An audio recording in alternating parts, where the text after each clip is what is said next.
सिद्ध सद्गुरुपादाब्जं जननी जनकौ तथा तत्वोपदेशकर्तारं नत्वा भक्ति पुरस्सरम् परम पूज्य प्रातस्मरणीय ಸದ್ಗುರುಗಳ ಚರಣಾರವಿಂದಗಳನ್ನು ಹೃದಯ ಪದ್ಮದಲ್ಲಿ ಧ್ಯಾನಿಸಿ ಅದ್ವೈತ ಸಾರ್ವಭೌಮ ಜಗದ್ಗುರು ಸಿದ್ಧಾರೂಢರ ಮೌನ ಮಹಾಯೋಗಿ ಜಗದ್ಗುರು ಗುರುನಾಥಾರೂಢರ ಪಾವನ ಪಾದಾರವಿಂದಗಳಲ್ಲಿ ಹಣೆಮಣೆದು ಬ್ರಹ್ಮವಿದ್ಯಾ ಸಂಪ್ರದಾಯ ಕರ್ತೃಗಳಾದ ಸಮಸ್ತ ಋಷಿ ಮುನಿ ಸಂತ ಶರಣರ ಚರಣಾರವಿಂದಗಳಲ್ಲಿ ಅಭಿವಂದಿಸಿ ಗ್ರಂಥಕರ್ತರಾದ ಪರಮ ಪೂಜ್ಯ ಶಿವದಾಸನ ಚರಣಾರವಿಂದಗಳಲ್ಲಿ ಅಭಿವಂದಿಸಿ ತಮ್ಮೆಲ್ಲರಿಗೆ ಅನಂತ ಶರಣು ಶರಣಾರ್ಥಿಗಳು. ಆತ್ಮೀಯರೇ, ಜಗದ್ಗುರು ಸಿದ್ಧಾರೂಢರ ಕೃಪಾಛತ್ರದಲ್ಲಿ ನಡೆದುಕೊಂಡು ಬಂದಿರುವಂತಹ 16ನೇ ವರ್ಷದ ಭಗವಚ್ಚಿಂತನ ಸಾಧನ ಶಿಬಿರದ ಪ್ರಸ್ತುತ ಚಿಂತನದ ವಿಷಯ ಶ್ರೀ ಸಿದ್ಧಾರೂಢ ಚರಿತಾಮೃತ ಕಥಾಮೃತ. ಈ ಕಥಾಮೃತದಲ್ಲಿ ಶಿವದಾಸ 56 ಅಧ್ಯಾಯಗಳು ವಿಭಾಗ ಮಾಡಿದ್ದಾನೆ. ಆ 56 ಅಧ್ಯಾಯಗಳಲ್ಲಿ ಈಗ ನಡೆಯುತ್ತಿರುವಂತಹ ಅಧ್ಯಾಯ ಯಾವುದು? 33.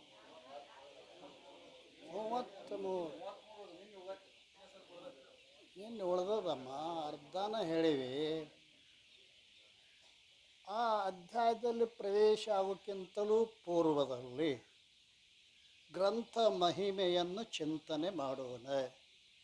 ಶ್ರೀ ಗಣೇಶಾಯ ನಮಃ. ಶ್ರೀ ಗುರುಸಿದ್ಧಾರೂಢಾಯ ನಮಃ.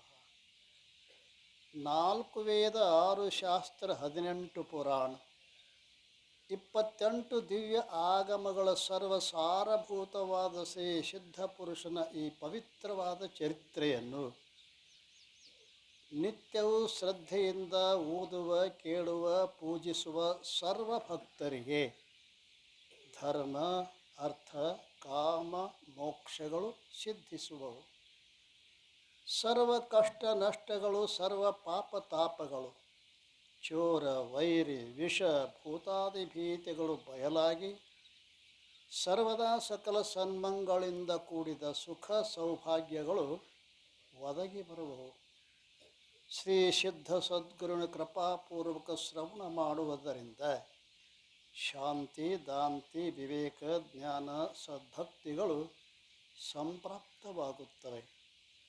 ಈ ಗ್ರಂಥವನ್ನು ತನ್ನ ಇಷ್ಟದೇವತಾ ಮಂತ್ರದೊಡನೆ ಗಂಧ, ಅಕ್ಷತ, ಧೂಪ, ದೀಪ, ನೈವೇದ್ಯಗಳಿಂದ ಪೂಜಿಸಿ ಪ್ರತಿ ಅಧ್ಯಾಯದ ಪ್ರಾರಂಭದಲ್ಲಿ ಗ್ರಂಥ ಮಹಿಮೆಯನ್ನು ಪಠಿಸಿ ಸ್ಮರಿಸಿ ನಂತರ ಪಾರಾಯಣ ಮಾಡಿ ಮಂಗಳ ವಿಭೂತಿ ಪ್ರಸಾದವನ್ನು ಭಕ್ತಿಯಿಂದ ಸ್ವೀಕರಿಸುವುದು ಶಿಷ್ಟರ ಸಂಪ್ರದಾಯವಾಗಿದೆ.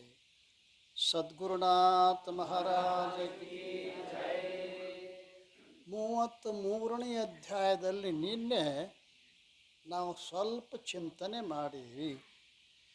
ಕರ್ನಾಟಕದಲ್ಲಿ ಕಿತ್ತೂರು ಅಂತಕ್ಕಂಥ ನಗರ, ಅದು ಮೊದಲು ರಾಜಧಾನಿ, ಕಿತ್ತೂರು ಚೆನ್ನಮ್ಮ.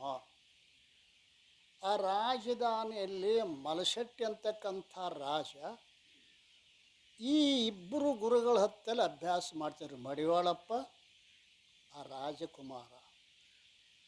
ಮಡಿವಾಳಪ್ಪ ಬಹಳ ಮುಂದುವರೆದಿರುವುದನ್ನು ನೋಡಿ ರಾಜಕುಮಾರನಿಗೆ ಸ್ವಲ್ಪ ಹಿನ್ನೆಲೆಯಾಗಿದ್ದರಿಂದ ಅವನ ಪರೀಕ್ಷಾರ್ಥವಾಗಿ ರಾಜಕನ್ನಿಕೆಗಳನ್ನು ಕಳಿಸಿದ.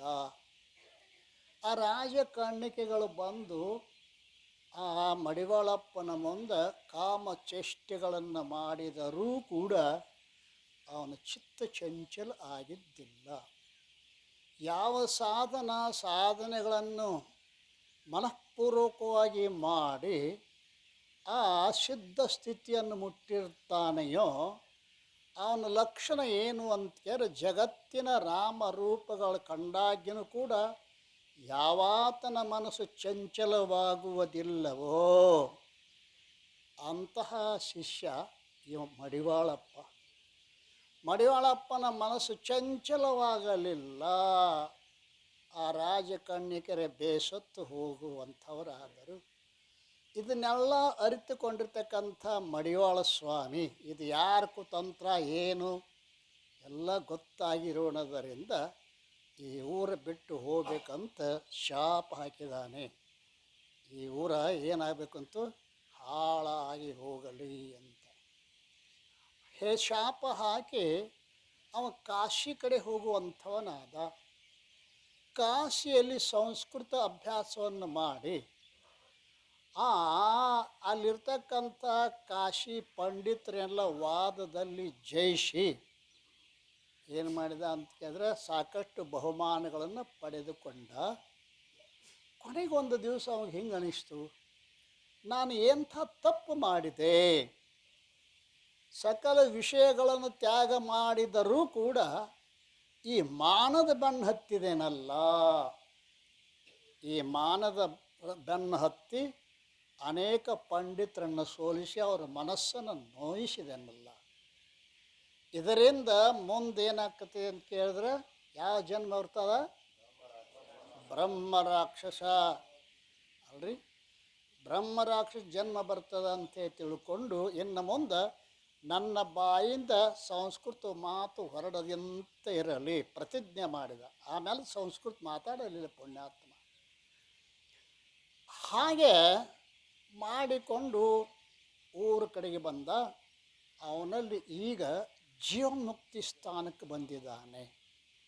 ಜೀವನ್ಮುಕ್ತಿ ಭಾಳ ಶ್ರೇಷ್ಠವಾಗಿರ್ತಕ್ಕಂಥ ಶಬ್ದ ಇದು. ಸಾಧಕ ತನ್ನ ಸಾಧನೆಯನ್ನು ಮಾಡಿ ಯಾವ ಕೊನೆಯ ಗುರಿಯನ್ನು ಮುಟ್ಟುತ್ತಾನೆಯೋ ಅದಕ್ಕೇನಂತಾರೆ ಜೀವನ್ ಮುಕ್ತಿ.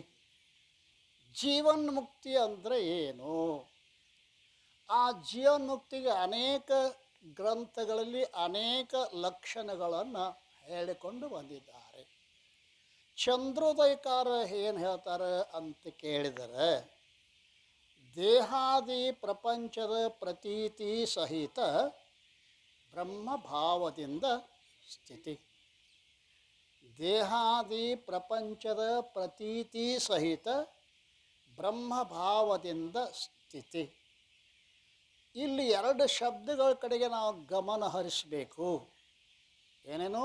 ಪ್ರತೀತಿ, ಸ್ಥಿತಿ. ಅದಲ್ಲ, ಪ್ರತೀತಿ ಅಂದ್ರೆ ತೋರುವುದು, ಸ್ಥಿತಿ ಅಂದ್ರೆ ಇರುವುದು. ಜೀವನ್ಮುಕ್ತರಲ್ಲಿ ಮ್ಯಾಲೆ ತೋರುದೊಂದು ಬೇರೆ ಇರ್ತದೆ, ಒಳಗೆ ಇರೋದೊಂದು ಬೇರೆ ಇರ್ತದೆ.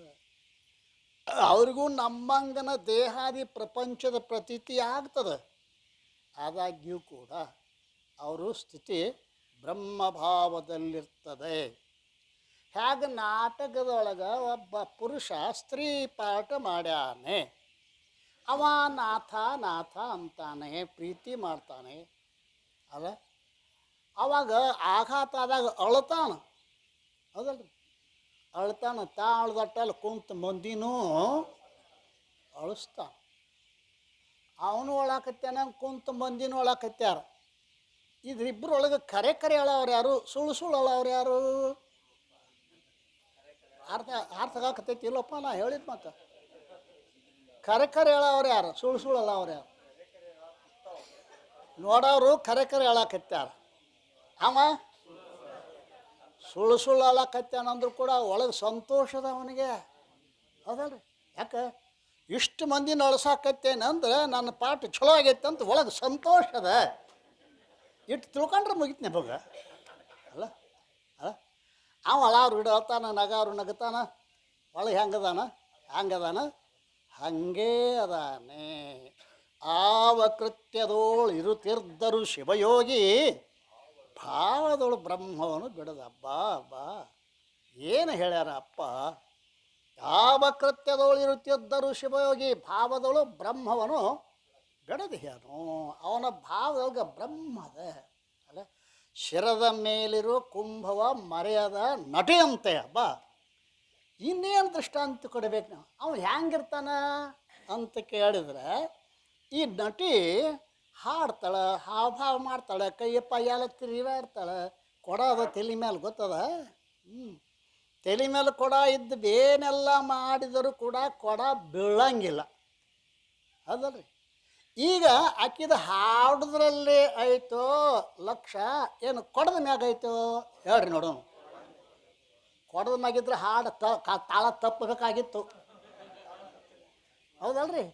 ಕೊಡದ ಮ್ಯಾಗ ಇದ್ರೆ ತಾಳ ತಪ್ಪಬೇಕಾಗಿತ್ತು. ಕೊಡದ ಮ್ಯಾಗೂ ಐತಿ, ಹಾಡಿನ ಮ್ಯಾಲೂ. ಈ ವೃತ್ತಿ ಸಾಮಾನ್ಯ ಮತ್ತು ವಿಶೇಷ ಅಲ್ರಿ. ಸಾಮಾನ್ಯ ಕೊಡದ ಮ್ಯಾಲದ, ವಿಶೇಷ ಹಾವಭಾವದ ಮ್ಯಾಗದ ಅಲ್ರಿ. ಸಾಮಾನ್ಯ ಎಲ್ಲಿದೆ? ಕೊಡದ ಮ್ಯಾಲದ ಅಲ್ರಿ.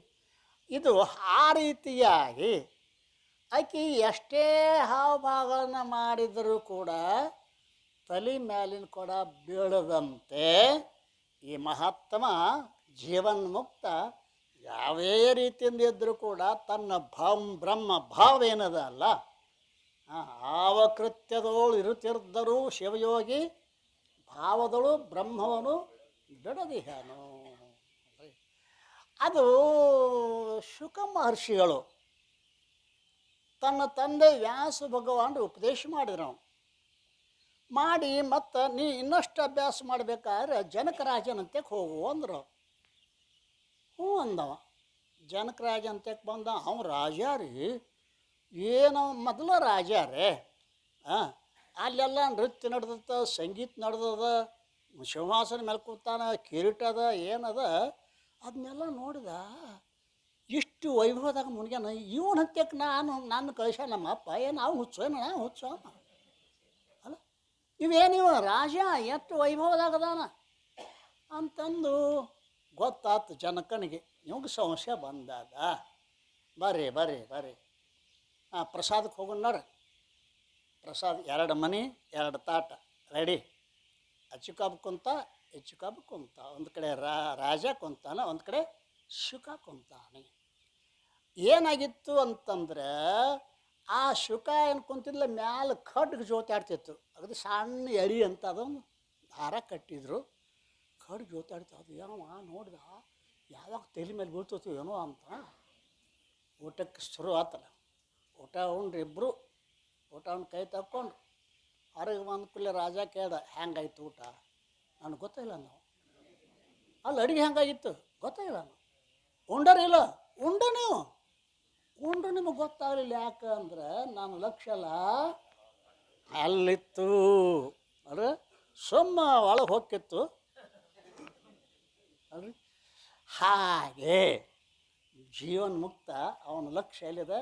ಭಾವದಳು ಬ್ರಹ್ಮವನು ಬೆಡದಿಹನು ಅಂತ ಹೇಳಿ ನಮ್ಮ ನಿಜವನಪ್ಪಗಳು ಭಾಳ ಸುಂದರ ಹೇಳ್ತಾ ಇದ್ದಾರೆ ನೋಡ್ರಿ. ಬಂದುದನಹುದಲ್ಲ ಅಂಬ್ಯವನಲ್ಲ, ಮುಂದಹನೊಂದಂ ಬಯಸುವನಲ್ಲ, ಕಳೆದುದನೊಂದಂ ನೆನೆಯವನಲ್ಲ, ತಿಳಿಯದರೆಮ್ಮನ ಮಮತನಗಿಲ್ಲ. ಮೋಹಿತರಳು ಮೋಹಿತರಂತಿರ್ಪ, ಮೋಹರೈತರೊಳಗೆ ಅವರಂತಿರ್ಪ, ಕರ್ಮಿಗಳಳು ಕರ್ಮಿಗಳಂತಿರ್ಪ, ಕರ್ಮರಹಿತರೊಳಗೆ ಅವರಂತಿರ್ಪ, ಭೋಗಿಗಳು ಭೋಗಿಗಳಂತಿರ್ಪ, ಯೋಗಿಗಳಳು ಯೋಗಿಗಳಂತಿರ್ಪ, ಜೀವನ್ಮುಕ್ತರವರಿಗೆ ಅವರಂತೆ ಭಾವಿಸುತ್ತೀಯ ಉಪಹಿತ ಮಣಿಯಂತೆ. ನೋಡ್ರಿ, ಈ ಜೀವನ್ಮುಕ್ತ ಬಂದುದನ ಹೋದಲ್ಲಿ ಎಂಬೋನಲ್ಲ, ಬರು ಅಡ್ಡ ಸುಖ ಹೌದಲ್ರಿ. ಇವು ಅಡ್ಡ ಮುಖ್ಯ. ಸುಖ ಬಂತ ಯಾಕ ಬಂದರೂ ಅಟೆ, ದುಃಖ ಬಂದರೂ ಯಾಕೆ ಬಂತು ಅನ್ನಂಗಿಲ್ಲ. ದುಃಖೇಶನು ದಿಗ್ನ ಮನಃ, ಸುಖೇಶು ವಿಗತ ಸ್ಪೃಹ, ವೀತರಾಯದ ಭಯ ಕ್ರೋಧ ಸ್ಥಿತವಿರ್ಮುಣಿರುಚ್ಯತೆ. ಸ್ಥಿತಪ್ರಜ್ಞನ ಲಕ್ಷಣದೊಳಗೆ ಹೇಳ್ಯಾರ ಅವ್ರು. ಇದು ಯಾಕೆ ಬಂತು ಅನ್ನಂಗಿಲ್ಲ. ಬಂದದ್ದು ಯಾಕೆ ಪ್ರಾರಬ್ಧದ ಹಾಗೇನೈತೆ ಅವನ ಜೀವನ, ಸ್ವತಂತ್ರ ಅವನ ಇಚ್ಛೆ ಏನೂ ಇಲ್ಲ. ಆ ಪ್ರಾರಬ್ಧ ಸುಖವನ್ನು ತಂದು ಕೊಡ್ತದೆ, ದುಃಖವನ್ನು ತಂದು ಕೊಡ್ತದೆ. ಬಂದದವನ ಹುದಲ್ಲೆಂಬುವನು ಮುಂದನೊಂದಂ ಬಯಸುವನಲ್ಲ, ನಾಳೆ ಹಿಂಗೆ ಆಗಬೇಕು ಅತ್ತ ಅವೇನ್ರಿ ಬಯಕೆ ಐತೇನು? ನಮ್ಮ 18 ಬಯಕೆಗಳು ಏನ್ರಿ, ಮಗ ಸಾಲಿ ಕಲಿಬೇಕು, ಮಗ ನೌಕರಿ ತಲೆ ಮೇಲೆ ಅಕ್ಕಿ ಕಾಳು ಹಾಕಬೇಕು, ಸಸಿ ಬರಬೇಕು, ಮೊಮ್ಮಕ್ಕಳಾಗಬೇಕು, ಎಷ್ಟು ಬಯಕೆಗಳು ಯಾಕಿಲ್ಲ ನೋಡಿ. ಅವನಲ್ಲಿ ಮುಂದನೊಂದಂ ಬಯಸುವನಲ್ಲ, ಕಳೆದುದನೊಂದ ನೆನೆವಲ್ಲ ತಿಳಿಯದರೆ ಮನಂ. ಕಳೆದದ್ದು ಯಾವುದಾರೆ ನೆನಪಕ್ಕತ್ತೇನೋ ಅವಾಗ ಆಗುವುದಿಲ್ಲ. ನಂದು ಉದಾಹರಣೆ ಹೇಳ್ತೀನಿ, ಮಂದಿದ್ದು ಯಾಕೆ ಸುಮ್ಮನೆ ಅಲ್ರಿ. ನಮಗೊಂದಿಟ್ಟು ಒಳಗೊಳಗೆ ಬದುಕಿನಾಗ ಅನುಭವ ಬಂದಿರ್ತಾವೆ, ಅಂತ ತೆಗೆದಿಟ್ಟಿರ್ತೀವಿ ಒಳಗೆ ಮೂಲ್ಯಾಗ ಅಲ್ರಿ. ಅದೇನಾಗಿತ್ತು ಅಂದ್ರೆ, ಒಂದೂರಿಗೆ ದಯಾನಂದಪ್ಪಗಳು ನಾವು ಪ್ರವಚನಕ್ಕೆ ಹೋಗಿದ್ದೆವು. ಪ್ರವಚನಕ್ಕೆ ಹೋದಾಗ ಆತು ವೇದಿಕೆ ಮೇಲೆ ಕುಂತಿದ್ದೀವ್ರೆ, ಪ್ರವಚನ ನಡೆದಿತ್ತ. ನನಗೆ ಒಂದಕ್ಕೆ ಹೋಗ್ಬೇಕಾತ. ಅಪ್ಪಗೆ ಹೇಳಿದೆ, ನಾಟ್ ಹೋಗಿ ಬರ್ರಿ ಅಂತ. ಹೋದೆ, ಒಂದಕ್ಕೆ ಹೋಗಿ ಬಂದೆ.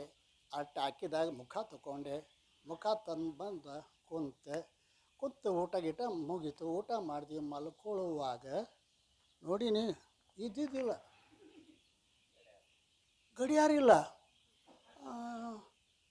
ಗಡಿಯಾರ ಹೋತು, ಚಲೋ ಇತ್ತು ಅಂತ ಉಳ್ಯಾಡ್ತು. ಅಪ್ಪೋಳ ಏನು ಗಡಿಯಾರ ಒಂದು ಹೋಗೈತ್ರಿ, ಏನು ನಿನಗೆ ನಿದ್ದೆ ಹತ್ತದಿಲ್ಲ ಅಂದ್ರು. ಹಂಗಾಗೈತ್ರಿ ಅಣ್ಣ ನಾನು. ನಾ ಹೇಳ್ತೀನಿ ಅದಕ್ಕೆ, ವಾದದ್ದು ಹೋಗಿ ಬಿಡು ಹತ್ತಿದ್ದಿ. ಗಡಿಯಾರ ಭಾಳ ಚುಲಿತು ಹತ್ತಿತ್ತದ ಮನಸ್ಸು ಅಲ್ರಿ. ಹಿಂಗೆ ಅಂದು ಉಳ್ಳಾಡ್ತು. ಎಷ್ಟು ತಕ ಉಳ್ಳಾಡ್ತೈತಿ ಅದು, ಉಳ್ಳಾಡ್ತು. ನಿದ್ದೆ ಆಯ್ತು. ಹೊರಗೆದ್ದು ಹಬ್ಬ ಟ್ಯಾಕಿ ಅಂತ ಕಿತ್ತು ನೋಡ್ರಿ, ತಗೋರಿ ವಾಚ್ ಅಂತ ತಂದು ಕೊಟ್ಟಮ್ಮ. ಹಿಂಗೆ ಕಳೆದುದನೊಂದಂ ನೆನೆಯವನಲ್ಲ ತಿಳಿಯದರೆ ಮನಸ್ಸ ಇಲ್ಲಲ್ರಿ. ಗದ್ರಿ ಅಲ್ಲಿ ಎಲ್ಲಿ ತಿಳ್ಕೊಂಡ್ರಿ ಎಲ್ಲ ನಮ್ಮ ಗದ್ಲ ಮನುಷ್ಯನಾಗ ಐತಿ. ಇಲ್ಲೆಲ್ಲ ಬಂದಿರಲ್ಲ, ಸಂಸಾರಲ್ಲಿ ಬಿಟ್ಟು ಬಂದಿರ್ತಾರೆ, ಮನುಷ್ಯನಾಗ ಐತಿ. ಮನುಷ್ಯನಾಗ ಒಂದೈತಿ, ಕಿಶದ ಒಂದೈತಿಲ್ಲ. ಪೋ ಆರಾಮಿದ್ದೀಯಾ? ಪ್ರವಚನ ಮುಡ್ಕೊಂಡು ಹೋಗಿ ಕೇಳ್ತಾನೆ, ಆರಾಮಿದ್ದೀಯಾ? ಆ ಹುಡುಗು ಯಪ್ಪ ನಿಮ್ಮ ಅವನ ಕೈಯಾಗ ಕೊಡ, ಹುಡುಗ ಕೈ ಬಾಡ, ಅಕ್ಕಿ ಕೈಯಾಗ ಕೊಡಂತ. ಅಲ್ಲ ಸಂಸಾರ ಬಿಟ್ಟಿದ್ದು ನಾವೆಲ್ಲ ಬಿಟ್ಟು ಬಂದ್ವಿ ತಿಳ್ಕೊಂಡಿದ್ವಿ ನಾವು ಅಲ್ಲ.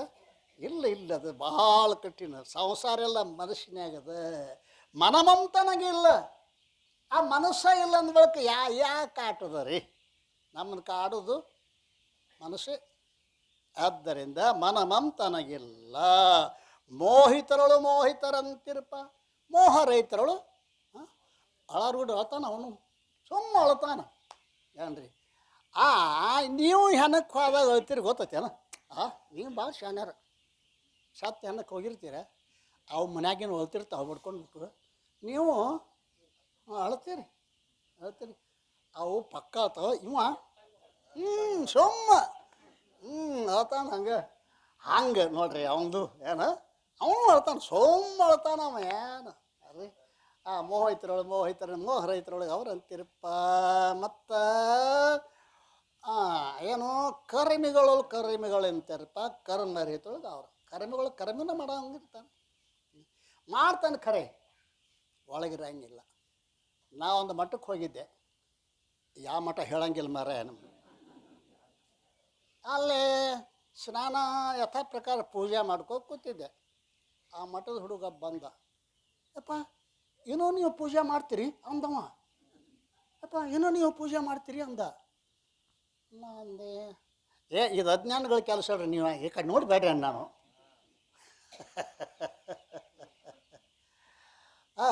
ಅವ ಏನು ಮಾಡ್ತಾನ, ಮೋಹಿತ ಕರ್ಮಿಗಳಂತಿರಪ್ಪ, ಕರ್ಮ ರಹಿತೊಳಗೆ ಅವರಂತಿರಪ್ಪ, ಭೋಗಿಗಳಂತಿರಪ್ಪ, ಯೋಗಿಗಳು. ಕೊನೆಗೇನು ಹೇಳ್ತಾರಲ್ಲ, ಜೀವನ್ಮುಕ್ತರು ಅವರಿಗವರಂತೆ ಹಿತಮಣಿಯಂತೆ ಮೋಹಿತ. ಯಾರು ಕನ್ನಡಿ ಐತಲ್ರಿ, ಕನ್ನಡಿ ಮ್ಯಾಗ ಎಲ್ಲರೂ ಪ್ರೀತಿ ರೀ. ಅರಮನೆ ಹಿಡ್ಕೊಂಡು ಗುಡಿಸಲು ತನಕ ಎಲ್ಲರ ಮನ್ಯಾಗ ಕನ್ನಡಿ ನೀವು ಒಂದಿಟ್ಟು ಬರೋ ಮುಂದೆ ಆ ಕನ್ನಡಿ ಮುಂದೆ ನಿಂತ ಬಂದಿರಿ. ಕರೆ ಹೇಳ್ರಿ ಮತ್ತು ಕನ್ನಡಿ ಮ್ಯಾಗ ಎಲ್ಲರೂ ಪ್ರೀತಿ ಯಾಕೆ? ಕನ್ನಡಿ ಮ್ಯಾಗ ಎಲ್ಲ ಪ್ರೀತಿ ಅದು ಜೀವನ್ಮುಕ್ತ ಲಕ್ಷಣ ತೋರಿಸ್ತದ ಕನ್ನಡಿ ಅಲ್ಲ. ಕರಡಿ ಮುಂದೆ ಕರ್ರ ಕೂತ್ರ ಕರ್ರಗೆ ಕಾಣಿಸ್ತತಿ, ಕೆಂಪು ಅನ್ನೋ ಕೂತ್ರ ಕೆಂಪು ಕಾಣಿಸ್ತತಿ. ನೀವು ಕಣ್ಣು ಕಿಸತತಿ, ಹಲ್ಲು ಹಲ್ಲು ಕಿಸತತಿ. ಅದು ಕಣ್ಣು ಕಿಸಿದಿಲ್ಲ, ಹಲ್ಲು ಕಿಸಿದ ಸುಮ್ಮನೆ ಹಂಗೈತೆ ಅದು ಹೆಂಗೆ ನೋಡ್ರಿ. ಅವರು ನೀವು ಹೆಂಗಿರ್ತೀರಿ ಹಂಗೆ ಕಾಣಿಸ್ತಾನವ. ಹೆಂಗೆ ಕನ್ನಡಿ ಹೆಂಗೆ ನೀವಿದ್ದಂಗೆ ಹೆಂಗೆ ಕಾಣಿಸ್ ಹಾಗೆ ಇದು ಜೀವನ್ಮುಕ್ತರ ಕಥೆ. ಆದ್ರೆ ಶಂಕರಾಚಾರ್ಯರಿಗೆ ಕೇಳಿದ್ರೆ ಯಾರು ಅಲ್ರಿ ಇದು ಗದ್ದಲ ನಮಗೆಲ್ಲ ಬೇಡ, ಈ ಜೀವನ್ಮುಕ್ತ ಆಗುವಂಥ ಸರಳ ಮಾರ್ಗ ಹೇಳ್ರಿ ಅಂದ್ರೆ ಅವ್ರು ಯಾರಿಗೆ? ಶಂಕರಾಚಾರ್ಯರು. ಸರಳದಲ್ಲ ತೋ ಸತ್ಸಂಗತ್ವೇ ನಿಸ್ಸಂಗತ್ವಂ, ನಿಸ್ಸಂಗತ್ವೇ ನಿರ್ಮೋಹತ್ವಂ, ನಿರ್ಮೋಹತ್ವೇ ನಿಶ್ಚಲತತ್ವಂ, ನಿಶ್ಚಲಿತತ್ವೇ ಇಟ್ಟು ಹಿಡ್ಕೊಂಡು ಹೋಗಿ ಅಂದ್ರೆ ಒಟ್ಟು ಭಾಳ ಗದ್ದಲಕ್ಕೆ ಹೋಗಬೇಡ, ಭಾಳ ಗ್ರಂಥ ಓದಬೇಡ. ಗ್ರಂಥ ಓದಿ ತಲೆ ಕೆಡ್ಸ್ಕೊಂಡವ್ರು ಭಾಳ ಮಂದಿ ಇದ್ದಾರೆ ಜಗತ್ತಿನಾಗ ಅಮ್ಮ ಅವ.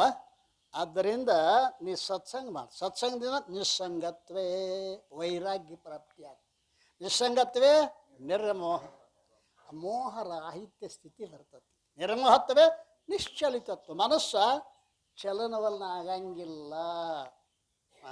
ನಿಶ್ಚಲಿತತ್ವೇ ಅದೇ ಜೀವನ್ಮುಕ್ತಿ, ಅದೇ ಜೀವನ್ಮುಕ್ತಿ. ನಿರ್ಮೋಹ ರಾಜ ಅಂತ ಒಬ್ಬ ರಾಜ ಇದ್ದಪ್ಪ. ಅವನಿಗೆ ಶ್ಯಾಮ ಸುಂದರ ಅಂತ ಮಗ. ಏನಾಗಿತ್ತು ಅಂದರೆ ಶ್ಯಾಮ ಸುಂದರ ರಾಜನ ಮಗ ಅಲ್ಲ, ಬ್ಯಾಟಿ ಹೋಗಿದ್ದ. ಬ್ಯಾಟಿ ಆಡ್ಕೊಂತ ಹಂಗೆ ಚಿಗ್ರಿ ಬೆಣ್ಣು ಹತ್ತಿ ಅರಣ್ಯಕ್ಕೆ ಹೋದ. ನೀರಡಿಕೆ ಆಯ್ತು, ಚಿಗ್ರಿ ಹೋತಿ ಆ ಕಡೆ. ನೀರು ಕುಡಿಬೇಕಂತ ಹೇಳಿ ಅಲ್ಲಿ ಅರಂದಾಗೆ ಅಲ್ಲೇ ನೀರು ಸಿಗ್ತಾ ನೋಡಿದ. ಒಬ್ಬ ಋಷಿಗಳ ಕುಟೀರ ಆಶ್ರಮ, ಋಷಿಗಳಿದ್ರು. ಒಳಗೆ ಹೋದ. ಅಪ್ಪ ಮಹಾತ್ಮರೇ ನಮಸ್ಕಾರ ಮಾಡಿದ. ಮಹಾತ್ಮರೇ ಸ್ವಲ್ಪ ನೀರಡಿಕೆ ಆಗಿತ್ತು, ಅದಕ್ಕೆ ನಿಮ್ಮ ಹತ್ತಿರ ಬಂದೆ. ಆಯ್ತಪ್ಪ ಕೂಡ್ರಿ, ತಗೋ ನೀರು ಕುಡಿ ಅಂದರು. ತಮ್ಮ ನೀ ಯಾರು? ನಿನ್ನ ಹೆಸರೇನು? ನಿಮ್ಮ ಅಪ್ಪನ ಹೆಸರೇನು? ನಮ್ಮ ಅಪ್ಪನ ಹೆಸರು ನಿರ್ಮೋಹ ರಾಜಾರಿ. ನಿನ್ನ ಹೆಸರೇನು? ಶ್ಯಾಮ ಸುಂದರ. ನಿಮ್ಮ ಅಪ್ಪನ ಹೆಸರೇನು? ರಾಜ ಮತ್ತು ನಿರ್ಮೋಹ ಎರಡು ಕೂಡಿಸಿ ಹೆಂಗಿರ್ತಾವ ಅಂದವ. ಅರ್ಥ ಆಗ್ತೈತಿ ಇಲ್ಲ? ರಾಜ ಮತ್ತು ನಿರ್ಮೋಹ ಆಗಿದ್ದಂದ್ರೆ ನನ್ನಂಗೆ ಈ ಕಡೆ ಬರಬೇಕಾಗಿತ್ತು. ಮತ್ತು ರಾಜ ಅನ್ನೋದಾನಂತಿ, ನಿರ್ಮೋಹ ಅನ್ನೋದಾನಂತಿ, ಅದು ನನಗೆ ಗೊತ್ತಿಲ್ಲರಿ ಅನ್ನೋ ಕೊಂಡ್ರಿಲ್ಲ. ಆ ನಿರ್ಮೋಹನ ಪರೀಕ್ಷೆ ಮಾಡ್ಕೊಂಬರ್ತೀನಿ ಅಂತೇಳಿ ಆ ರಾಜ್ಕುಮಾರನ ಬಟ್ಟೆ ತೊಗೊಂಡು ಕೆಂಪು ಬಣ್ಣದಾಗ ಎದ್ದು ಅವನು ತೊಗೊಂಡ ಅರಮನೆಗೆ ಹೋದ. ಆ ನಿರ್ಮೋಹ ರಾಜ ಯಾರಿ ಒಳಗದಾರ ನೋಡ್ರಿ, ಮಹಾರಾಜ ಎದ್ದು ಬಂದ ಕೂಡಲೇ ನಮಸ್ಕಾರ ಮಾಡಿದ. ಭಾಳ ಸಂತೋಷ ಆಯ್ತು ತಾವು ಬಂದದ್ದು. ಸಂತೋಷ ಅಲ್ಲ, ಕೆಟ್ಟ ಸುದ್ದಿ ತಂದೀನಿ ಅಂದವ. ಏನು ರೀ ಅಂದವ. ನಿಮ್ಮ ಮಗ ಇದ್ದ ಶ್ಯಾಮ ಸುಂದರ? ಹೌದು ರೀ. ನಮ್ಮ ಆಶ್ರಮಂದು ಒಂದು ಹುಲಿ ಮುರ್ತು ತಿಂದು ಸತ್ತಪ್ಪ. ಸತ್ತರೆ ಅವೇನು ಗಳ ಅಳಲಿಲ್ರಿ. ಋಣಾನುಬಂಧ ರೂಪೇಣ ಪತಿಪತ್ತಿ ಸುತಾಲಯ ಋಣಕ್ಷೇ ಕ್ಷೇಮ್ಯಾತಿ ಕಾತತ್ರ ಪರಿವೇದನ. ಅವಂತಾನ ರಾಜ ಋಣಾನುಬಂಧ ರೂಪೇಣ ಪತಿ ಪತ್ನಿ ಸುತ ಆಲಯ. ಹಿಂದಿನ ಜನ್ಮದ ಋಣದಿಂದ ಇಲ್ಲಿ ಪತಿ ಪತ್ನಿ ಸುತ ಆಲಯಗಳು ಇರ್ತಾವೆ. ಯಾವಾಗ ಋಣ ತೀರ್ತು ಬಿಟ್ಟು ಹೋಗ್ತಾರೆ, ಅದಕ್ಕೆ ಯಾಕೆ ದುಃಖ ಮಾಡೋದು? ಅವಾಗ ಅಂದವನ ಸ್ವಾಮಿ ಪಕ್ಕ ನಿರ್ಭವನ ಕಾಣ್ತಾವು, ಇವನು ಅಳಿಸೋ ಹೋಗ್ಬೇಕಂತ ತಾವು ಬಂದಿದ್ದ. ಅವು ಹೊಳಲಿಲ್ಲ. ಆವಾಗ ಮಹಾರಾಣಿ ಇಲ್ದಾರೆ ಒಳಗದಾರ. ಆಕೆ ಒಂದು ಪುಸ್ತಕ ಓದ್ಕೋ ಅಂತ ಕೂತಿಳು ಪಾಪ.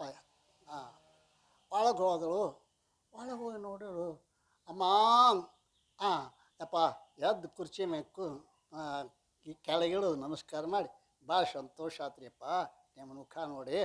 ಸಂತೋಷ ಅಲ್ಲ, ನಿನಗೆ ಕ್ಯಾಟ್ ಸುದ್ದಿ ತಂದೆ ನಾನು. ಏನು ರೀ ಅಂದ. ನಿನ್ನ ಮಗ ಶ್ಯಾಮ ಸುಂದರ ಅಂತ ಇದ್ದಲ್ಲ? ಇದ್ದ. ಹೌದು, ಏನತ್ತು? ನಮ್ಮ ಆಶ್ರಮ ಮುಂದೆ ಹುಲಿ ಮುರಿದ ಸತ್ತು ಹೋದ. ಸತ್ರಿ? ಆಕೆ ನೋಡಿಲ್ಲ. ಪಕ್ವಾನಿ ಏನಂತಾರ ಆಕೆ ಒಂದು ಮಾತು ಹೇಳ್ತಾ ಇದ್ದಾಳಲ್ಲ, ವೃಕ್ಷದೊಳಗೆ ಪಕ್ವವಾದ ಹಣ್ಣುಗಳು ಹೇಗೆ ಉದುರಿ ಬೀಳುತ್ತವೆಯೋ ಅಲ್ಲ, ಪಕ್ವಾನಿ ತರುಪರ್ಣಾನಿ, ತರು ಅಂದ್ರೆ ಗಿಡಗಳು, ಪಕ್ವಾನಿ ತರುಪರ್ಣಾನಿ ಪತಂತಿ ಕ್ರಮಶೇಯತಃ ತಥೈವ ಜಂತವೋ ಕಾಲೇ ಕತತ್ರ ಪರಿವೇದನ. ಗಿಡದಾಗ ಹಣ್ಣಾದ ಎಲೆಗಳು ಉದುರಿ ಬಿದ್ದಂಗೆ ಅವರ ಋಣ ತೀರ್ದಂಗೆ ಅವರು ಹೋಗ್ತಾರೆ, ಇದಕ್ಕೆ ಯಾಕೆ ದುಃಖ ಮಾಡ್ಬೇಕ್ರಿ ಅಂದವ. ಅಬ್ಬಬ್ಬ ಅಂದವ. ಈ ಪಕ್ಕ ಇದು ನಿರ್ಮೋಹ ರಾಜನ ಕುಟುಂಬ. ಆಕೆಂದಳು ಆ ಶ್ಯಾಮ್ ಸುಂದರನ ಹೆಂಡತಿ ಇಲ್ಲ, ಎಲ್ಲಕ್ಕಿಂತ ಸಮೀಪದ ವಸ್ತುಂದು ಗೊತ್ತೈತೆ ನಿಮಗೆ? ಆ ವಸ್ತುನ ಬಿಟ್ಟು ಬಂದ್ರೆ ನೀವು ಸದ್ಯ ತಾಯಿಕಿತ ತಂದಿಕಿತ ಯಾವುದು? ಹೆಂಡತಿ. ಹೆಂಡ ಅತಿ ಹೆಂಡತಿ ಅಂತ ಹೆಂಡ ಅತಿ ಅದು ಹೆಂಡತಿ ನೋಡ್ರಿ. ಅದಕ್ಕೆ ಆಕೆ ಬಂದಿಂದ ಅವನಂಗಿಲ್ಲ ಅಪ್ಪನಂಗಿಲ್ಲ ಅತಿ ಹೆಂಡ ಅಲ್ರಿ. ಆವಾಗ ಒಳಗದಾರ್ರಿ ಸೊಸಿ, ಒಳಗದ ಪಾತ್ರೆ ತಿಕ್ತಿದ್ದಳು ಆಕೆ. ರಾಜನ ಮಗಳು, ರಾಜನ ಸೊಸಿ ಆದರೂ ಪಾತ್ರೆ ತಿಕ್ತಿದ್ದಳು. ಒಂದು ಕೊಲ್ಲಿ ಹೋಗಿ ನಮಸ್ಕಾರ ಮಾಡಿಳು. ಆವಾಗ ಅಪ್ಪ ಎಂಥ ಸಂತೋಷ ಆತ್ರಿ ಅಂದಳು. ಸಂತೋಷ ಅಲ್ಲ ತಂಗಿ, ದುಃಖದ ಸುದ್ದಿ ತಂದೇನಿ. ಏನ್ರಿ ನಿನ್ನ ಗಂಡ ಶ್ಯಾಮ ಸುಂದರ? ಹೌದ್ರಿ, ಏನಾಗ್ತಾರೆ? ನಮ್ಮ ಆಶ್ರಮ ಒಂದು ಹುಲಿ ಮುರಿತು ಸತ್ತ. ಹಿಂಗ್ರೆ ಆಕಿನ ದುಃಖ ಮಾಡಲಿಲ್ಲ. ಇದಂ ಕಾಷ್ಟಂ ನದ್ಯಾಂ ವಹತಿ ಸಂಗತಂ ಸಂಯೋಗಸ್ಯ ವಿಯೋಗಸ್ಯ ಕಾ ತತ್ರ ಪರಿವೇದನ. ಗಂಡ ಅನ್ನೋದೊಂದು ಕಟ್ಗಿ ತೊಂಡ, ಹೆಂಡತಿ ಅನ್ನೋದೊಂದು ಕಟ್ಗಿ ತೊಂಡ, ಅವು ನದಿ ಒಳಗೆ ತೇಲ್ಕೊಂತ ಜೋಡಿಯಾಗಿ ಬರ್ತಿದ್ದು. ಸಂಯೋಗಸ್ಯ ವಿಯೋಗಸ್ಯ, ಸಂಯೋಗ ನೀರಿನ ಸಂಯೋಗದಿಂದ ಹೆಂಗೆ ಅವು ಎರಡು ತುಂಡುಗಳು ಅಗಲ್ತಾವೆ, ಹಂಗೆ ಅಗಿರಬಹುದು ಅಂದಳಾಕಿನು. ಒಂದು ಕೈಯೇ ಮುಗಿದು, ಯವ್ವ ನಿಮ್ಮಂಗೆ ಸಂಸಾರ ಮಾಡಕ್ಕೆ ಬಂದಿತ್ತರ ನಾ ಯಾಕೆ ಗುಡ್ಡ ಸೇರ್ತೀನಿ ಅಂದವ. ಜಾನನೋ ಲೌಕಿಕ ಪರಮಾರ್ಥವೆರಡನೋ ಮಾನವೇ ಕೂಡಿ ನಡೆಸುತ್ತೀಯ ನಿಂತು. ಇಂಥ ರೀತಿಯೊಳಗೆ ಅಪ್ಪ ನಿಮ್ಮ ಗಂಡ ಸತ್ತಿಲ್ಲವ, ನಿನ್ನ ಮಗ ಸತ್ತಿಲ್ಲ ತಾಯಿ, ನಿನ್ನ ರಾಜ ನಿನ್ನ ಮಗ ಸತ್ತಿಲ್ಲ, ನಿಮ್ಮನ್ನ ಪರೀಕ್ಷೆ ಮಾಡಕ್ಕೆ ನಾನು ಬಂದೆ. ನಿರ್ಮೋಹ ಅಂತಂತಾರಲ್ಲ, ರಾಜ ಇದ್ದ ಮೋಹ ಇಲ್ಲದೆ ಹ್ಯಾಂಗೆ ಬದುಕ್ಯಾನವ, ಅದನ್ನು ನೋಡೋ ಸಲಾಗಿ ಬಂದೆ ಅಂಥೇಳಿ ಹೇಳಿದ್ರತ್ತ. ಅಭಿಪ್ರಾಯನೋ ಈ ಇಷ್ಟೆಲ್ಲ ಹೆಂಗಾದ್ರೆ ಕೆಲ ಸತ್ಸಂಗತ್ವಿ ಅವನೇ ಹೇಳಕತ್ತಾನ ರಾಜ. ನಾ ಮತ್ತೇನು ಮಾಡಿಲ್ರಿ, ಭಾಳ ಗ್ರಂಥ ಓದಿಲ್ರಿ. ಯಾಕೆ ತಲೆ ಕೆಡಿಸೋ ಗ್ರಂಥಗಳು ಕೆಲವು ಇರ್ತಾವೆ, ತಾತ್ಪರ್ಯ ತೀಲಾರ್ದ ಓದಿದವ್ರು ತಲೆ ಕೆಡ್ತವ. ಆದ್ದರಿಂದ ಸತ್ಸಂಗತ್ವೇ ನಿಸ್ಸಂಗತ್ವ ನಿರ್ಮೋಹತ್ವೇ ನಿಶ್ಚಲತತ್ವೇ ಜೀವನ್ಮುಕ್ತಿ ಅಂತ ಹೇಳ್ತಕ್ಕಂಥದ್ದು. ಈಗ ಏನು ಹೇಳಕ್ಕೆ, ಯಾಕೆ ಇದನ್ನೆಲ್ಲ ಹೇಳಕತ್ತೀವಿ? ಆ ಮಡಿವಾಳ ಸ್ವಾಮಿ ಏನು ಕಾಶಿಯಿಂದ ಏನು ಬಂದಲ್ಲ, ಜೀವನ್ಮುಕ್ತಿ ಸ್ಥಿತಿಯನ್ನು ಅನುಭವ ಮಾಡ್ತಾ ಇದ್ದಾನೆ. ಆ ಸಮಯದಲ್ಲಿ ಏನಾಯಿತು ಅಂತ ಕೇಳಿದರೆ, ಈಗ ಅವ ಎಲ್ಲಿಗೆ ಬಂದಾನ? ಕಿತ್ತೂರಿಗೆ ಬಂದಾನ. ಹಾಳಾಗ್ಯದ ರಾಜ್ಯ ಅಲ್ರಿ, ಎಲ್ಲ ಹಾಳಾಗ್ಯದ. ನೋಡಿದ ಯಾವ ಜಾಗದಾಗ ಮಹಾತ್ಮರಿಗೆ ದುಃಖ ಕೊಡ್ತಾರೆ ಆ ಜಾಗ ಶಾಪಗ್ರಸ್ತ ಆಗ್ತದೆ ಅಂತ ಅಂದ. ಆವಾಗ ಅವರು ವಿದ್ಯೆಯನ್ನು ನೋಡಿ ಅಲ್ಲಿ ಜನ ಹಳ್ಳದ ದಂಡೆ ಅವ್ರಿಗಾಗೆ ಒಂದು ಆಶ್ರಮನ ಕಟ್ಟಿದರು. ಆ ಆಶ್ರಮದಾಗ ಇವರು ಯಾರು ಮಡಿವಾಳಪ್ಪನವರು ವಾಸ ಮಾಡ್ತಾಯಿದ್ರು. ಅದು ಯಾವುದೋ ನಿಮಿತ್ತದಿಂದ ಕಣ್ಣು ಕಳ್ಕೊಂಡಾರ. ಸೂರ್ಯ ಉಪಾಸನೆ ಮಾಡಿ ಕಣ್ಣು ಕಳ್ಕೊಂಡ್ರದ್ದು ಕೆಲವು ಮಂದಿ, ನೋಡಿದನ್ನು ಕಣ್ಣು ತಗೋದಂತ ಕೆಲವು ಮಂದಿ, ಒಟ್ಟು ಯಾವುದೋ ನಿಮಿತ್ತ ಅಂದ ನಾವು. ಯಾವುದೋ ಅವ್ರ ಕಣ್ಣು ಹೋಗಿದ್ದು. ಆ ಸಮಯದೊಳಗೆ ಸಿದ್ಧಾರೂಢ ಸ್ವಾಮಿಗಳು ಹುಬ್ಬಳ್ಳಿಯಲ್ಲಿ ಭಕ್ತರ ಸಲುವಾಗಿ ಇರಲಾರಂಭಿಸಿದಲ್ಲ. ಅವರಾದರೂ ಕೂಡ ಮಡಿವಾಳ ಸ್ವಾಮಿ ಕೀರ್ತಿಯನ್ನು ಕೇಳಿ ಬಹಳ ಕೇಳ್ತಾ ಇದ್ರಲ್ಲ. ಒಂದಾನೊಂದು ಕಾಲದಲ್ಲಿ ಸಿದ್ಧಾರೂಢರು ಕೆಲವು ಭಕ್ತರನ್ನು ಕರ್ಕೊಂಡು ಮಡಿವಾಳಪ್ಪನವರ ದರ್ಶನಕ್ಕೆ ಗರ್ಕ ಸಿದ್ಧಾರೂಢರು ಬರಕ್ಕೆ ಹತ್ತ ಅನ್ನೋದು ಗೊತ್ತಾಗಿತ್ತಂತ. ಅವ್ರು ಅಲ್ಲೇ ಕುಂತ ಅಲ್ರಿ, ದೂರ ಶ್ರವಣ ದೂರ ದರ್ಶನ ಅಲ್ರಿ. ಮೊದಲಿನ ಕಾಲದಾಗ ನೀವು ಟಿ ವ್ಯಾಗ ನೋಡ್ತೀರಿ, ಅಲ್ಲಿದನ್ನು ಇಲ್ಲಿ ಮಹಾತ್ಮರು ತಮ್ಮ ಟಿ ವ್ಯಾಗ ನೋಡ್ಕೋತಾರೆ ಎಲ್ಲಿಂದ ಏನೇನು ಬರಕತ್ತೈತಿ ಅಂತ. ಆವಾಗ ಗಂಟ್ಯಾ ಕೌಪಿನ ಕೊಡೋ ಅಂದರು. ಯಾಕಪ್ಪ ನೀ ಯಾವತ್ತೂ ಬತ್ತಲೇ ಇರವ, ಇವತ್ತೇ ಕೌಪಿನ ಬಿಡ್ತಿ? ಅಲ್ಲೋ ಇವತ್ತು ಮನುಷ್ಯ ಬರಾಕತ್ತೇನೋ ಅದಕ್ಕೆ ಕೌಪಿನ ತೊಗೊಂಡ್ವ. ಅವನ ಮನುಷ್ಯರು ಅಲ್ಲನೇಪ್ಪ ಅಂದವ. ನೀವು ಮನುಷ್ಯನ ಮಾರಿ ದನ ಇದ್ದೀರಿ ಅಂದವ. ದನದ ಮುಂದೆ ಬತ್ತಲೇ ಇದ್ರೇನೋ ಅರ್ಬಿ ಹಾಕ್ಕೊಂಡಿದ್ರೇನೋ. ತೊಗೊಂಬ ಕೌಪಿನ ತಂದು ಕೊಟ್ಟ. ಕೌಪಿನ ಕೂತ್ರು. ಬಂದ್ರು. ನೀವು ಯಾವ್ರ ಅರ್ಥಮ್ಮ ಅಂತ ಕೇಳ್ರಿ. ಹುಬ್ಬಳ್ಳಿಯವ್ರು. ನಾವು ಹುಬ್ಬಳ್ಳಿಯವ್ರು. ಹುಬ್ಬಳ್ಳಿಯಾಗ ಒಬ್ಬ ಶಿವಯೋಗಿ ಬಂದಾನಂತಲ್ಲ.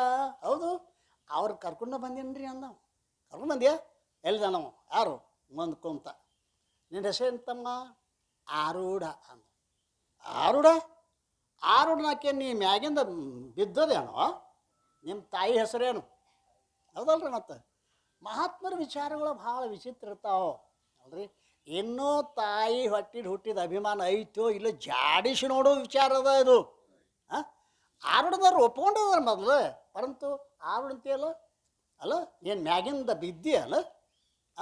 ನಿನ್ನ ಯಾರ ತಾಯಿ ಹುಟ್ಟಿ ಆ ತಾಯಿ ಹೆಸರು ಹೇಳು ಅಂದಾಗ ಸಿದ್ಧಾರ್ಥ ಅಂತಾರಲ್ಲ, ಅಪ್ಪ ನಾನು ನಿಜವಾಗಿಯೂ ಮಾಯಾ ಆವರಣ ಮಾಡಿಕೊಂಡು ಬ್ರಹ್ಮದೊಳಗಿಂದ ಬಂದಿರುವೆನು ನೋಡ್ರಿ.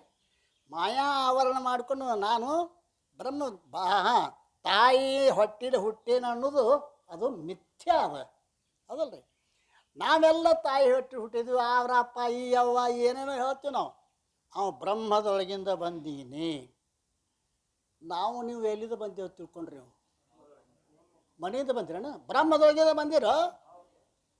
ಬ್ರಹ್ಮದೊಳಗಿಂದ ಬಂದಿರಿ, ಬ್ರಹ್ಮದೊಳಗೆ ಇದ್ದೀರಿ. ಪರಂತು ನಾ ಬ್ರಹ್ಮದ್ದು ಗೊತ್ತಿಲ್ಲ. ಹೌದಲ್ರಿ. ಮತ್ತೆ ಬ್ರಹ್ಮದೊಳಗೆ ಬಂದದ್ದು ಖರೇನ? ನಾ ಬ್ರಹ್ಮ ಅನ್ನೋದನ್ನು ಯಾವಪ್ಪನು ಸುಳ್ಳು ಮಾಡೋಕ್ಕೆ ಸಾಧ್ಯನೇ ಇಲ್ಲ. ಹೌದಲ್ರಿ. ನಾ ಶರೀರ ಅನ್ನೋದು ಸುಳ್ಳು ಮಾಡಬಹುದು. ನಾ ಬ್ರಹ್ಮ ಇದ್ದೇನೆ ಅನ್ನೋದನ್ನು ಯಾರೂ ಸುಳ್ಳು ಮಾಡಲಿಕ್ಕೆ ಸಾಧ್ಯ ಇಲ್ಲ. ನಾವು ಬ್ರಹ್ಮದೊಳಗೆ ಬಂದು ಬ್ರಹ್ಮದೊಳಗೆ ಇದ್ದೀವಿ. ಅದು ಹೆಂಗೆ ಹೇಳ್ತೀರಿ ಸ್ವಾಮಿಗಳು? ಹಂಗೆ ಹ್ಞೂ ಅಂತಿರ್ತೀವಿ ನಾವು. ನೀವು ಹಂಗೆ ಏನೇನು ಹೇಳ್ಕೊತ ಹೋಗೋಣ ನೋಡ್ರಿ. ಈ ಜಗತ್ತಿಗೆ ಏನಂತಾರೆ? ಬ್ರಹ್ಮಾಂಡ ಅಂತಾರೆ ಇಲ್ರಿ. ಅಂಡ ಅಂದ್ರೆ ಏನು? ತತ್ತಿ. ಯಾವ್ದ್ರ ಅಂಡ? ಬ್ರಹ್ಮದ ಅಂಡ. ಹೌದಲ್ಲ. ಬ್ರಹ್ಮಾಂಡ ಅಂದ್ರೇನು? ಬ್ರಹ್ಮದ ಅಂಡ. ಕಾಗಿ ತತ್ತಿಯೊಳಗೆ ಕಾಗಿ ಮರಿ, ಕೋಗಿಲು ತತ್ತಿಯೊಳಗೆ ಕೋಗಿಲು ಮರಿ, ಪಾರ್ವ ತತ್ತಿಯೊಳಗೆ ಪಾರ್ವ ಮರಿ. ಬ್ರಹ್ಮ ತತ್ತಿಯೊಳಗೆ ಬ್ರಹ್ಮವ ಇದ್ದೀರೋ ಮಾರಾಯ? ಅದಿಯೋ ಇಲ್ಲ. ಈಗರಟ್ಟು ಹ್ಞೂ ಅನ್ರಿ. ಮುಂದೆ ಏನು ಯಾಕೆ ಆಗೋಲ್ಲ? ಮುಂದೆ ಏನು ಯಾಕೆ ಆಗೋಲ್ಲ ಅಲ್ಲ. ಆದ್ದರಿಂದ ಬ್ರಹ್ಮದ ಖರೆ, ಪರಂತು ಬ್ರಹ್ಮ ಜ್ಞಾನ ಇಲ್ಲ, ಆವರಣ. ಅದ್ರಿ ಆ ಬ್ರಹ್ಮದ ಖರೆ. ನಮ್ಮನ್ನು ಬ್ರಹ್ಮ ಹೋಗಿ ಈ ದೇಹ ಮಾಡಿದ್ಯಾವುದು? ಆವರಣ, ಅಜ್ಞಾನ. ಅಜ್ಞಾನ. ಸಮುದ್ರದಾಗ 2 ಮೀನಿನ ಮರಿಗಳು ಮಾತಾಡ್ತಿದ್ವು ಅಂತ್ರಿ. ಮೀನಿನ ಮರಿಗಳು ಎಲ್ಲಿದಾವು? ಅದೊಂದು ಮರಿ ಕೇಳ್ತು, ಸಮುದ್ರ ಅಂತ ಭಾಳ ದೊಡ್ಡದೈತ, ನೀನು ನೋಡಿದೇನಂತ ಒಂದು ಮೀನಿನ ಮರಿ ಕೇಳ್ತು.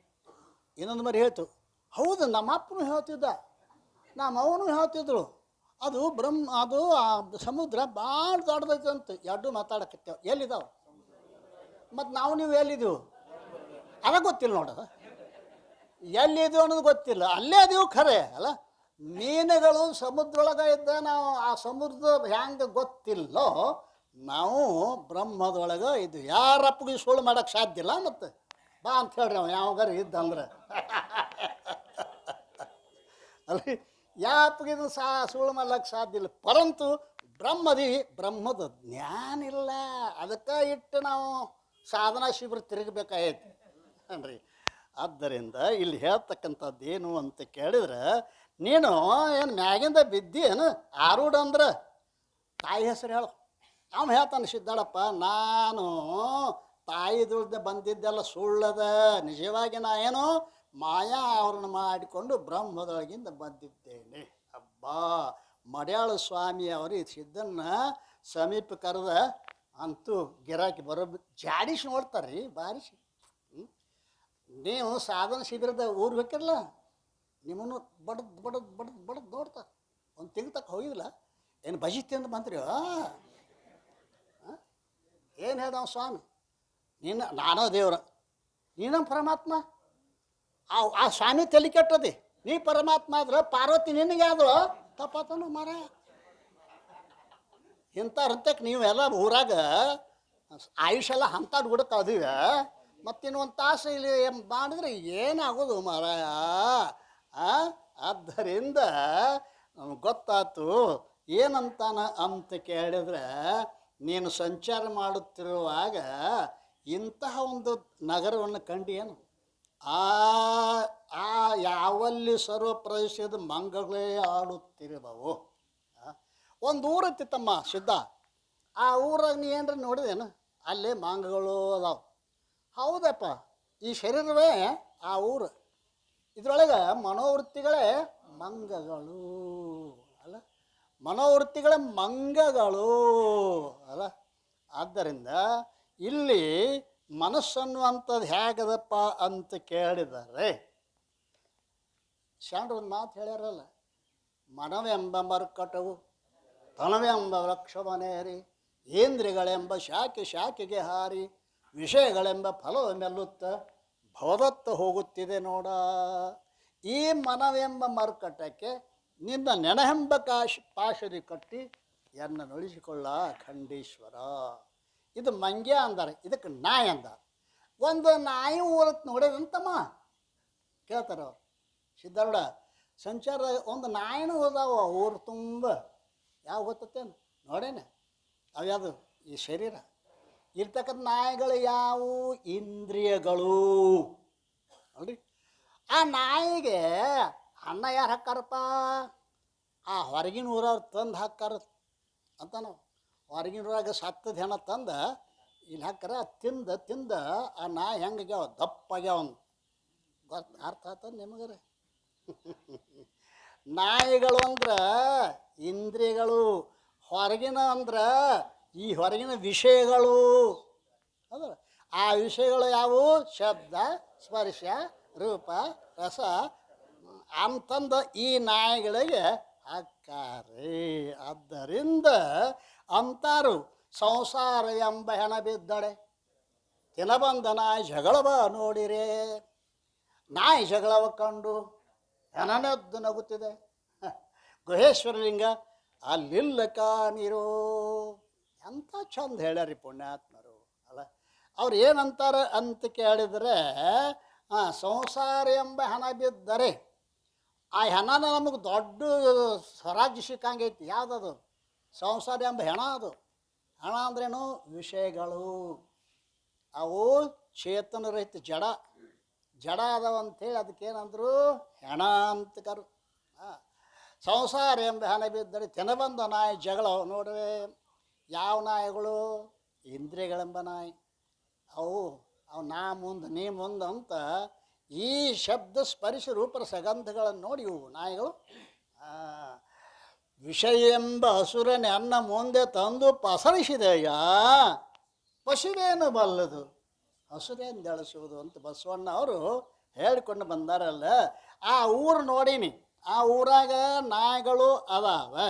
ಆ ನಾಯಿಗಳು ಬದುಕಾವ ಹೆಂಗೆ ಅಂತಕೇರ ಹೊರಗಿನೂ ತಂದ ಹಾಕ್ತಾ ಇದ್ದಾರೆ. ಸತ್ತದ್ದು ಹೆಣ ತಂದು ಇಡ್ತಾರೆ, ಅದನ್ನು ತಿಂದು ಬದುಕ್ಯಾವೆ ಅಂತಂದಾಗ ಸಿದ್ಧರ ಚತುರ ಭಾಷಣವನ್ನು ಕೇಳಿ ಹೃದ್ಗತ ಜ್ಞಾನ ಸ್ಥಿತಿಯನ್ನು ಮಡಿಯೊಳಪ್ಪನವ್ರು ತೀಡ್ಕೊಂಡು ಪುನಃ ಕೇಳುತ್ತಾರೆ. ಇಂಥದ್ದೊಂದು ಮನೆಯನ್ನು ನೋಡಿದನಪ್ಪ. ನೀ ಸಂಚಾರ ಮಾಡುವಾಗ ಇಂಥದ್ದೊಂದು ಮನೆಯನ್ನು ನೋಡಿದೆಯನಪ್ಪ ನೀನು. ಅದರ ಪಾಕಶಾಲೆಯಲ್ಲಿ 3 ಅದ್ಭುತ ನದಿಗಳು ಕೂಡಿರುತ್ತವೆ. ಇವುಗಳೊಳಗಿನ ನೀರು ತೆಗೆದುಕೊಂಡು ಪಾಕ ಕಾರ್ಯ ನಡೆದಿರುತ್ತದೆ. ಆ ಪಾಕಶಾಲೆಯಿಂದ ಹೊರಗೆ ಬರಲಿಕ್ಕೆ 3 ಹರದಾರಿ ಉದ್ದ ದಾರಿ ಇರುತ್ತದೆ. ಇಂಥದ್ದೊಂದು ಮನೆಯನ್ನು ನೀ ಕಂಡಿದ್ದೇನಪ್ಪ ಸಿದ್ಧ. ನೋಡ್ರಿ, ಯೋಗದ ವಿಚಾರಗಳನ್ನು ಹೇಳ್ತಾ ಇದ್ದಾನೆ. ಇದು ಯೋಗದ ವಿಚಾರ. ನಾನು ನೋಡಿದ್ದೇನೆ. ದೇಹವೇ ಆ ಮನೆ, ತ್ರಿಕುಟವೇ ಅದರೊಳಗಿರುವ ಪಾಕಶಾಲೆ. ತ್ರಿಕುಟ ಅನ್ನುವಂಥದ್ದು ಏನೈತೆಲ್ಲ ಅದೇ ಪಾಕಶಾಲೆ. ನಾಡಿತ್ರಯಗಳೇ ಕೂಡಿರೋ 3 ಏಡ, ಪಿಂಗಳ, ಸುಷುಮ್ನ. ಇವು ನದಿಗಳು ಇಲ್ಲಿ ಹರಿತಕ್ಕಂಥ 3 ನದಿಗಳು. ಇವುಗಳಿಂದ ಪಾಕ ಯಾವುದು? ಸಮಾಧಿ. ಅಬ್ಬಾ, ಪಾಕ ಯಾವುದು? ಸಮಾಧಿ. ಅನುಭಾವದಡಿಗೆಯ ಮಾಡಿ ಅನುಭಾವಿಕರು ಬಂದು ನೀವೆಲ್ಲ ಕೂಡಿ ಇದೇ ಅನುಭವದಡಿ ಅಲ್ರಿ. ಇಂತಹ ಸಮಾಧಿ ಅಲ್ಲಿಂದ ಜಾಗೃತ ಅವಸ್ಥೆಗೆ ಹೊರಟು ಬರಲಿಕ್ಕೆ ಮಾತ್ರಾತ್ರಯ ಅವಸ್ಥಾತ್ರಯಗಳೆಂಬ 3 ಹರಿದಾರಿಗಳು. ಜಾಗ್ರ ಏನ್ರಿ ಆಯಾವ ತೂರ್ಯಾತೀತದಲ್ಲಿ ಆ ಪಾಕವನ್ನು ಉಂಡು. ಯಾವ ಪಾಕವನ್ನು? ಸಮಾಧಿ ಎಂಬ ಎಲ್ಲಿ ಅದು ಸಮಾಧಿ ಗೊತ್ತದಾನ? ತೂರ್ಯದ ಮೇಲೆ ತೂರ್ಯಾತೀತ ಅಂತೇನು ಬರ್ತೈತಿ ಅಲ್ಲ, ಅಥವಾ ನಿಧಿಧ್ಯಾಸನದ ಪರಿಪಕ್ವ ಅವಸ್ಥೆ ಸಮಾಧಿ. ಆ ಸಮಾಧಿಯಿಂದ ಹೊರಗೆ ಬರಲಿಕ್ಕೆ 3 ಜಾಗ್ರ, ಸ್ವಪ್ನ, ಸುಷುಪ್ತಿ ಎಂಬ 3 ಹರಿದಾರಿ. ಈ ಪ್ರಕಾರ ಸಿದ್ಧರು ಅಂದದ್ದನ್ನು ಕೇಳಿ ಮಡಾಳ ಸ್ವಾಮಿಯವರು ಅತ್ಯಂತ ಆನಂದ ಭರಿತರಾಗಿ ಧನ್ಯರಾಗಿರುವಿ. ಆ ಹುಬ್ಬಳ್ಳಿಯ ಅವರು ಅಂತಾರಲ್ಲ, ತಮ್ಮ ದೈವಯೋಗದಿಂದ ನಿಮಗೆ ಸಿಕ್ಕಿದ ಈ ಮಹಾತ್ಮನ ಸಂಗತಿಯನ್ನು ನೀವು ಮಹಿಮೆಯನ್ನು ನೀವು ಧನ್ಯರಾಗಿರುವಿ. ನೀವು ಧನ್ಯಪ್ಪ. ಇಂಥ ಮಹಾತ್ಮ ಪಡ್ಕೊಂಡಿರಲ್ಲ, ಹುಬ್ಬಳ್ಳಿಯವ್ರಿಗಂತಾರಲ್ಲ, ನೀವು ಧನ್ಯರಿದ್ದೀರಿ. ದೈವಯೋಗದಿಂದ ನಿನಗೆ ಸಿಕ್ಕಿದ ಇಂಥ ಮಹಾತ್ಮನ ಸಂಗತಿಯನ್ನು ಬಿಡಬೇಡ್ರಿ, ನೀವು ಧನ್ಯರಾಗುತ್ತೀರಿ. ಈತನನ್ನು ದೃಢಭಾವದಿಂದ ಭಜಿಸಿರಿ.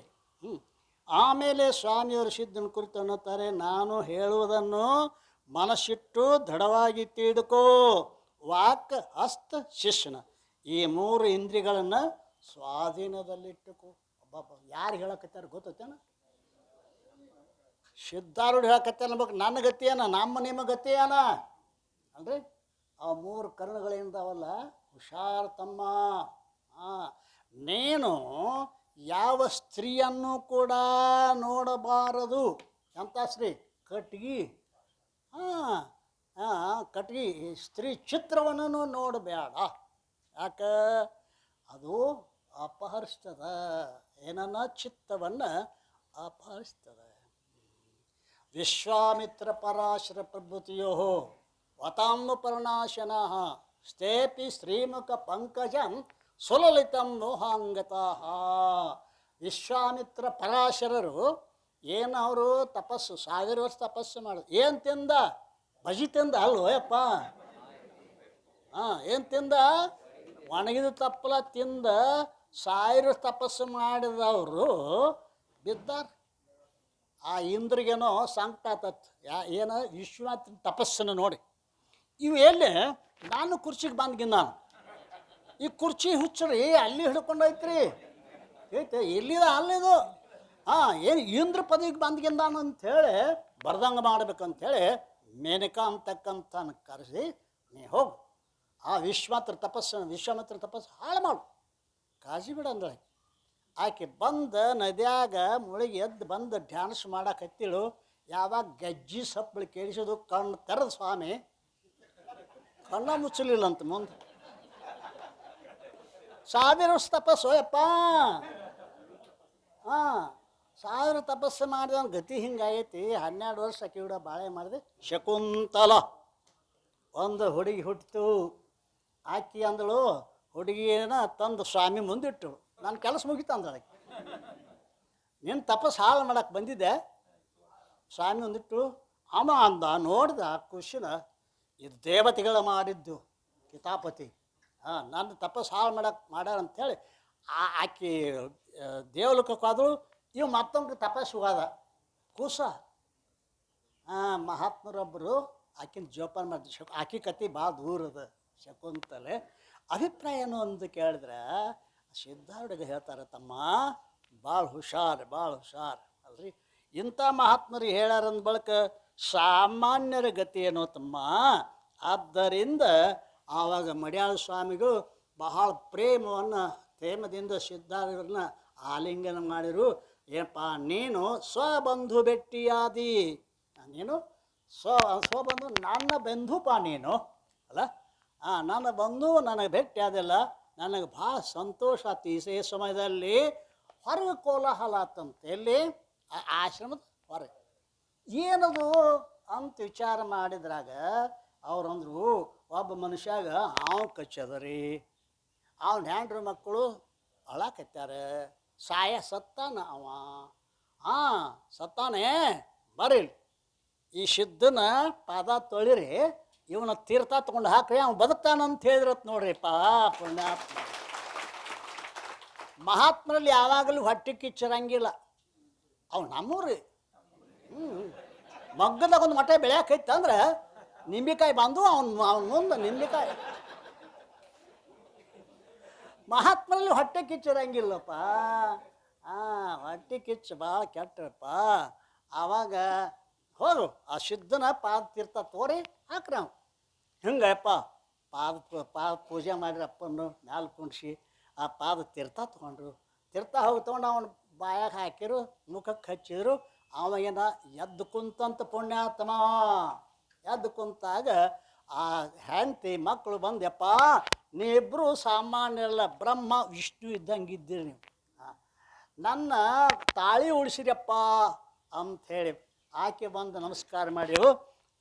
ಆಕೆ ಗಂಡ, ಯಪ್ಪ ನನ್ನ ಸಂಪತ್ತೆಲ್ಲ ನಿನ್ನ ಪಾದಕ್ಕೆ, ಇಬ್ಬರು ಹಂಚಿಗೋರು.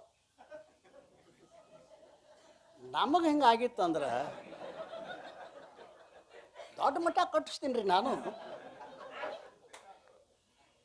ಇಬ್ಬರು ಹಂಚಿಗೋರು ಅಂದ್ಕೊಳ್ಳಿ. ಅವರಂದರು, ಇದು ನಾವು ಹಚ್ಕೊಂಡಿದ್ದೀವಿ, ಇದನ್ನ ತಿರುಗಿ ನಮ್ದು ತೊಗೊಂಡು ನೀ ಇದು ಕೆಲಸ ಮಾಡಂದ್ರೆ ಮತ್ತೆ ನಮ್ದು ತಿಳ್ಕೊ. ಆಮೇಲೆ ತಿಳ್ಕೊಂಡು ಅದನ್ನು ಮುಂದುವರಿಸುವಂತೇದಾಗ ಸಂತೋಷದ ನಮಸ್ಕಾರ ಮಾಡಿ ಅವ್ರು ಅಲ್ಲಿ ಹೋದರು. ನೀವು ರೂಮ್ಗೆ ಹೋಗ್ರಿ, ನಾವು ಮಠಕ್ಕೆ ಹೋಗ್ತೀವಿ. ಸದ್ಗುರುನಾಥ್